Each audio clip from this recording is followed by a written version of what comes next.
जो short and crux topic आज under discussion है वो आप लोगों के सामने है द डायलेमा ऑफ ग्लोबलाइजेशन। और इसको ऐसे कंसीडर करें the negative ramifications of the process of greater interconnectivity and interdependence.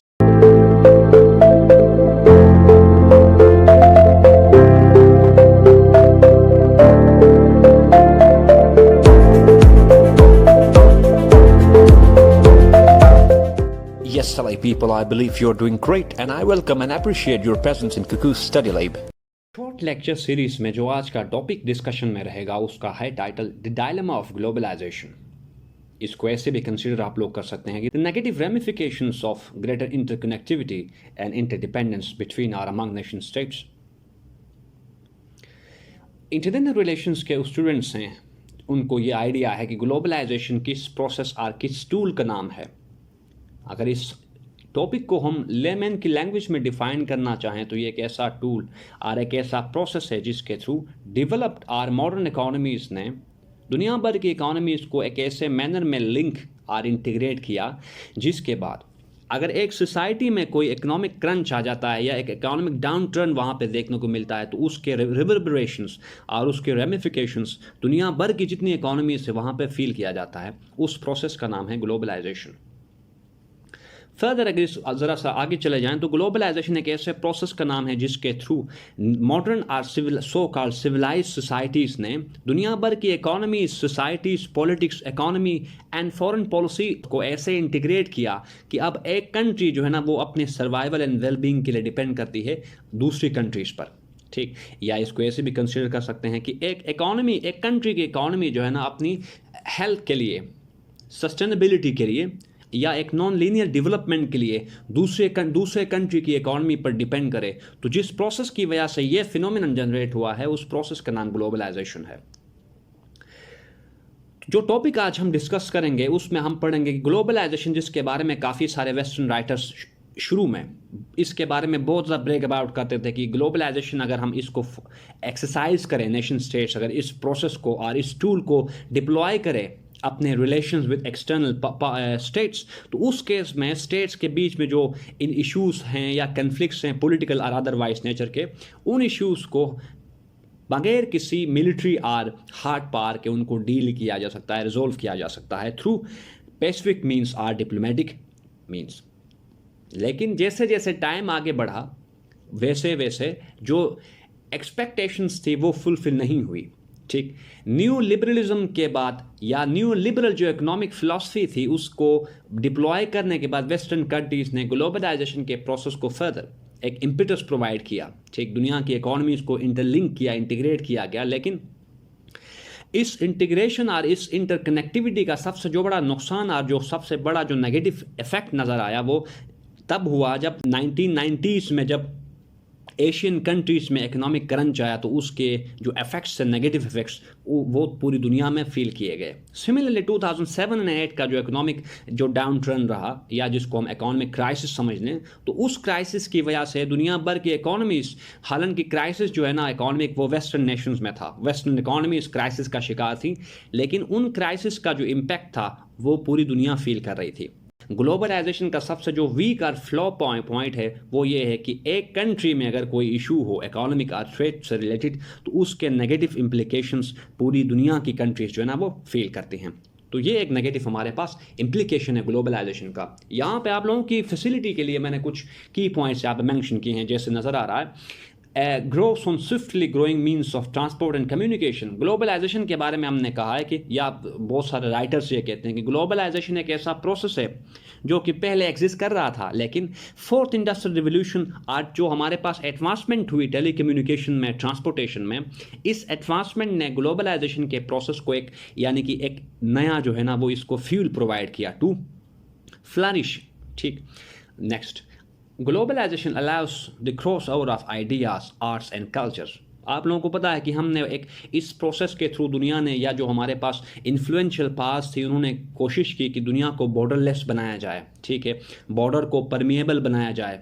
ठीक, तो ये शुरू में जो हमारे पास कुछ लाइंस यहाँ पे नज़र आ रही हैं वो ग्लोबलाइजेशन के बारे में सर्टेन और कुछ कर्सरे जो है ना वो उसकी डेफिनेशन समझ ले या एक बेसिक आइडिया हमने जनरेट करने की कोशिश की है कि ग्लोबलाइजेशन क्या है। आगे लिखा है, but globalisation facilitates in separating the cancerous element of terrorism across state borders to the extent that it has become the new mask for proxy wars. यहाँ से आगे हम पढ़ेंगे कि ग्लोबलाइजेशन के नेगेटिव इफेक्ट्स क्या रहे या क्या हम आज भी देखते हैं। सबसे पहला जो इशू आप लोगों को पता है 9/11 ऑनवर्ड्स अगर चलें तो ये ग्लोबलाइजेशन या फोर्सेस ऑफ ग्रेटर इंटरकनेक्टिविटी ही हैं या ही थी जिनकी वजह से दुनिया में एक नया प्रोसेस, एक हैजर्डस जो है ना फिनोमेना नज़र आया देखने को हमें, जिसको हम आज कहते हैं टेररिज्म। चूँकि बॉर्डर्स जो है ना वो ओपन हो गए थे, परमिएबल हो गए थे बॉर्डर्स, या अभी भी टू सर्टन एक्सटेंट बॉर्डर्स जो है ना परमिएबल हैं, जिसकी वजह से जो टेरर एलिमेंट्स हैं, जो सेंट्रीफ्यूगल टेंडेंसीज हैं, वो ईजिली ऑपरेट करती हैं अक्रॉस द ग्लोब, जिसकी वजह से जो टेरर है दुनिया भर में, जो एक्सट्रीमिज़म है, ठीक है, वो ऑन द राइज है। आगे चलते हैं। With terrorism being globalized, it has come to compromise the sovereignty and jurisdiction of states. हमें पता है जैसे आजकल हम पढ़ते हैं कि ग्लोबलाइजेशन की वजह से जो टेररिज्म की एक जो नई न्यू वेव जो राइज कर रही है, उस वेव ने नेशन स्टेट्स की जो सॉवरेनिटी है, उनकी जो टेरिटोरियल इंटेग्रिटी है, जिसको हम एक और भी टर्म अगर यूज नेशनल इंटेग्रिटी अगर उसको कंसिडर कर ले, तो टेररिज्म ने स्टेट्स की जो एब्सोल्यूट सॉवरेनिटी थी, एब्सोल्यूट तो खैर नहीं, लेकिन अब इंटरनेशनल लॉ के आने के बाद स्टेट्स की जो सॉवरेनिटी है वो एब्सोल्यूट नहीं रही, बल्कि रिलेटिव उसको समझ लेते हैं या सिलेक्टिव उसकी जो सॉवरेनिटी कंसीडर करते हैं। तो टेररिज्म ने स्टेट का एक जो स्टेट थी, जिसको हम पहले कंसीडर करते हैं स्टेट्स आर अनक्वेश्चनेबल, ठीक है, स्टेट्स हमारे पास higher entity or governing authorities हैं जिनसे ऊपर कोई और पावर ऐसी एग्जिस्ट नहीं करती जिनको अप्रोच किया जाए, या यही स्टेट्स ही हैं जो कि अपने रिलेशंस को, अपने सब्जेक्ट्स को और अपने जो डोमेस्टिक जो लॉस है उनको फॉर्मुलेट करती थी। लेकिन अब ग्लोबलाइजेशन ने स्टेट की इस अथॉरिटी को, इस सॉवरेनिटी को काफ़ी हद तक स्नेच किया है। ग्लोबलाइजेशन इन द सेंस कि जो ग्लोबलाइजेशन की वजह से जो टेररिज्म का जो एलिमेंट जनरेट हो रहा है, उसने स्टेट्स की जो सॉवरेनिटी थी उसको थ्रेट किया है। आगे, a state which faces terrorism and fights against it is being used as a legitimate reason to forgo its sovereignty and wage a war against it. जैसे अफगानिस्तान में आप लोगों को पता है, Pakistan and certain other nations ने US जो counter terrorism or जो हमारे पास यहाँ पे ऑपरेशंस थी लास्ट 20 ईयर्स आर मोर, उन ऑपरेशन में अपनी क्रिटिकल असिस्टेंस को एक्सटेंड की पाकिस्तान स्पेशली ने। इवन देन पाकिस्तान को जो है ना वो कंसिडर किया जाता है कि the country is playing a dual role in Afghanistan, in that it plays in the hands of the Afghan Taliban and on the other it receives heavy amount of dollars from US in exchange for its services. तो ये एक हमारे पास एक mistrust का element भी generate किया है globalisation induced terrorism ने, ठीक है। यानी हमने यहाँ तक ये पढ़ा कि ग्लोबलाइजेशन ने एक ऐसा एलिमेंट और एक ऐसे फिनोमिनन को जर्मिनेट किया जिसको हमारे टेररिज्म कहते हैं। अगर ग्लोबलाइजेशन ना होती, अगर दुनिया ग्लोबलाइज ना हुई होती, तो उस केस में टेररिज्म का जो एलिमेंट है वो इंटरनेशनलाइज ना होता, ठीक है। टेररिज्म या टेरर एलिमेंट्स पहले एग्जिस्ट करते थे, लेकिन उनका जो स्कोप एंड सब्सटेंस था, उनकी जो ऑपरेशंस के लिए जो रेल्म उनको अवेलेबल था वो लिमिटेड था, ठीक है। They are limited to certain societies or certain landscape. But globalisation की वजह से जो बॉर्डर्स परमिएबल हो गए, जो बॉर्डरलेस वर्ल्ड बन गया, अब टेरर एलिमेंट्स बगैर किसी हेजिटेशन के, बगैर किसी इम्पेरिमेंट के मूव कर सकते हैं अक्रॉस द ग्लोब अपनी एक्टिविटीज़ को कंडक्ट करने के लिए। तो ये ग्लोबलाइजेशन ही है अब जिसने टेररिज्म को बोल्स्टर किया। अब जब टेररिज्म और टेरर एलिमेंट्स फ्रीली मूव करते हैं, तो उसकी वजह से जो स्टेट्स के बीच में जो रिलेशंस हैं between states, like India and Pakistan की बात कर लेते हैं फॉर द टाइम बिंग, तो इंडिया में कोई भी ऐसा मिसहेप अगर होता है तो डायरेक्टली इंडिया बगैर सोचे पाकिस्तान को ब्लेम करता है कि Pakistan is behind that very mishap. तो ग्लोबलाइजेशन की वजह से जो टेररिज्म है, उस टेररिज्म ने स्टेट्स के बीच में जो रिलेशंस हैं उन रिलेशंस को भी एक्सरबेट किया है। ये दूसरा इम्प्लीकेशन और रेमिफिकेशन है ग्लोबलाइजेशन का। आगे चलते हैं। Globalization impoverishes the ones who have already fallen prey to the creative destruction. Creative destruction एक ऐसा प्रोसेस है जिसके थ्रू या जो कि जर्मिनेट होता है due to sophistication in technology and telecommunications, ठीक है। जैसे पाकिस्तान, अगर चूंकि एग्जाम्पल्स के थ्रू समझे तो हमें चीज़ें क्लियर होंगी।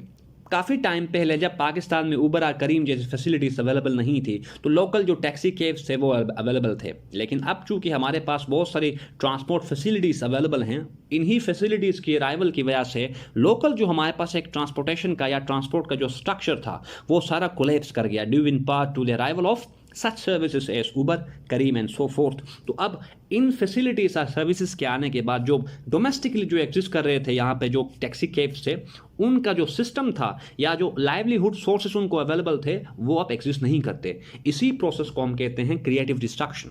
चूंकि हमें पता है ग्लोबलाइजेशन की वजह से आइडियाज और जो टेक्नोलॉजी है, लोग हैं, वो फ्रीली मूव करते हैं अक्रॉस द ग्लोब। अब जब टेक्नोलॉजी की मूवमेंट फ्रीली होगी तो उस केस में नेशंस के अंदर जो टेक्नोलॉजिकल जो बेस है वो इंक्रीज करेगा। टेक्नोलॉजी अगर उनकी सोफिस्टिकेशन इंक्रीज होगी तो उस केस में जो ट्रेडिशनल हमारे पास सब सिस्टम्स हैं वो डिस्टर्ब होंगे।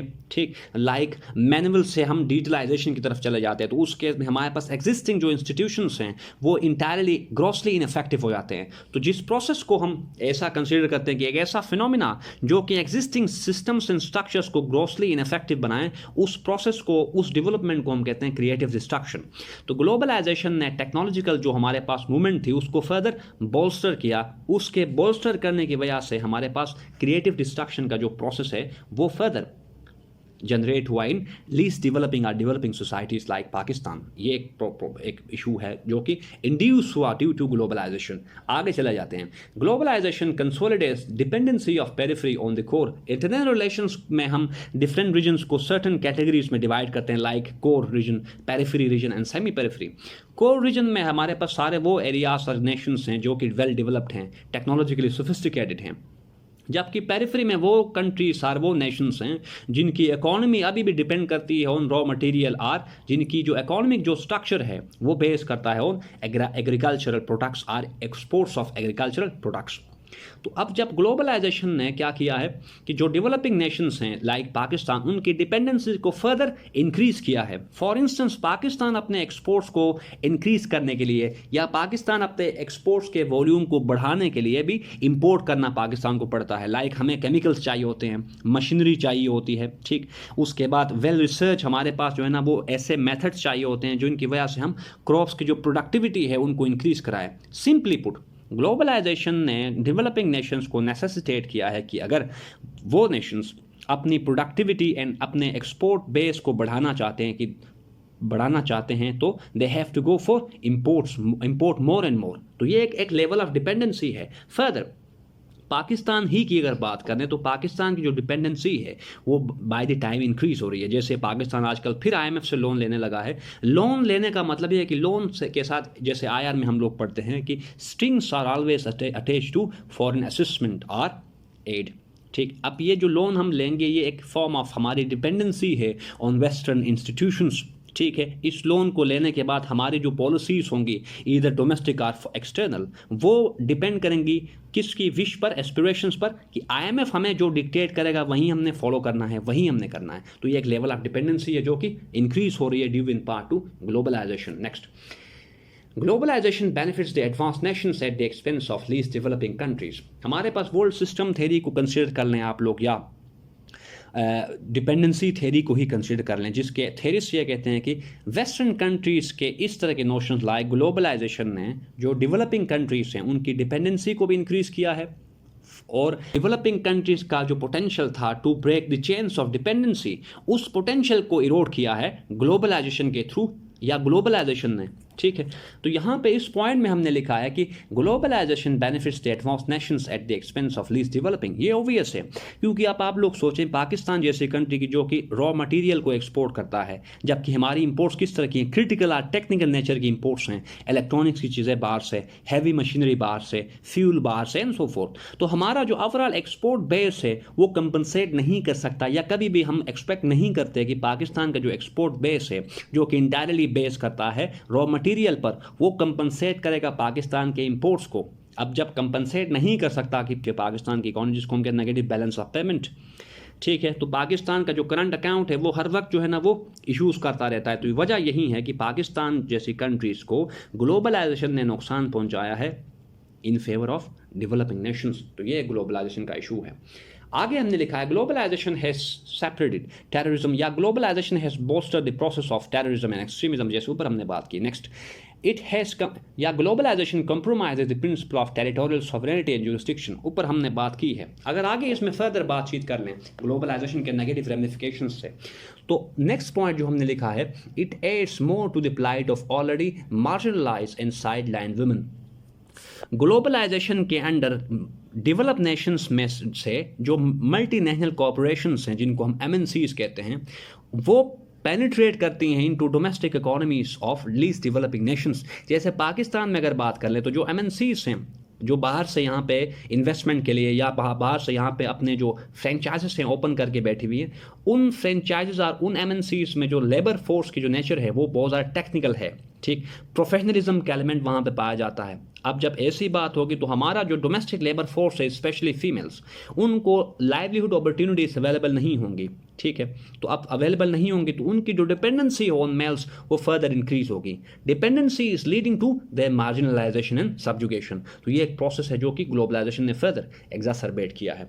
आगे चले जाएं तो globalisation serves as an advance form of colonialism. जैसे हम कहते हैं कि globalisation is another form of institutionalised colonialism, जैसे हमारे पास वर्ल्ड बैंक है, IMF एंड सो फोर्थ। ऐसे जो वेस्टर्न और US लेड इंस्टीट्यूशंस हैं वो एक रिप्लिकेट करते हैं न्यू और मॉडर्न फॉर्म ऑफ कॉलोनियलिज्म, यानी इनडायरेक्टली बगैर अपनी प्रेजेंस के जो मेजर पार्ट्स और इकोनॉमीज हैं वो सबसर्विएंट बना रही हैं डेवलपिंग नेशंस को, ठीक। तो जिस वेपन और जिस टूल के थ्रू सबसर्वियंसी का जो एलिमेंट है या जो सब्जुगेशन का जो एलिमेंट है वो क्रिएट किया जा रहा है, उस टूल को हम कहते हैं ग्लोबलाइजेशन, ठीक। आगे चले जाते हैं।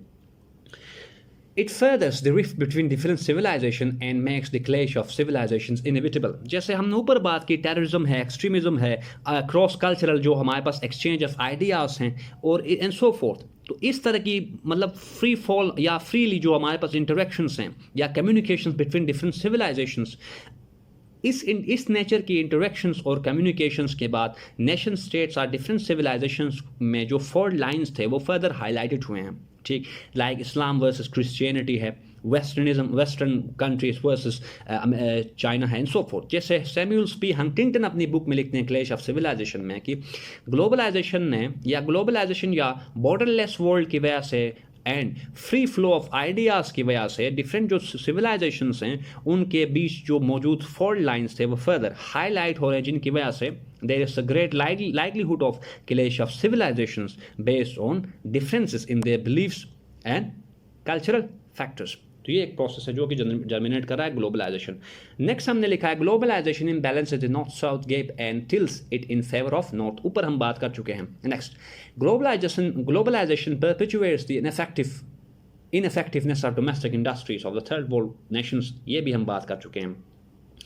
अगर आगे चले जाते हैं तो इनइक्वालिटी जो है ना वो बढ़ रही है डेवलपिंग, स्पेशली डेवलपिंग नेशंस में ड्यू टू ग्लोबलाइजेशन, क्योंकि मार्केट में सिर्फ वही इंडिविजुअल्स पेनिट्रेट एंड एक्सेल कर सकते हैं जिनके पास एनफ कैपिटल हो, ठीक, जिनके पास ऑलरेडी रिसोर्सेज अवेलेबल हो, वहीं मार्केट को पेनिट्रेट एंड एक्सेल कर सकते हैं। कोई ग्रास रूट लेवल से एक्सेल नहीं कर सकता, ठीक। यानी ग्लोबलाइजेशन या जो न्यू लिबरल इकोनॉमिक स्ट्रक्चर है उसने एक ऐसा फ्रेमवर्क सेट कर रखा है कि जो the rich gets richer, the poor poorer. तो ये हमारे पास ग्लोबलाइजेशन की कुछ नेगेटिव रेमिफिकेशंस थे। So this is all for today, people. If you got any confusion related to this topic, please let me know about your issues through your comments. I will address them in my next lecture. Thank you very much.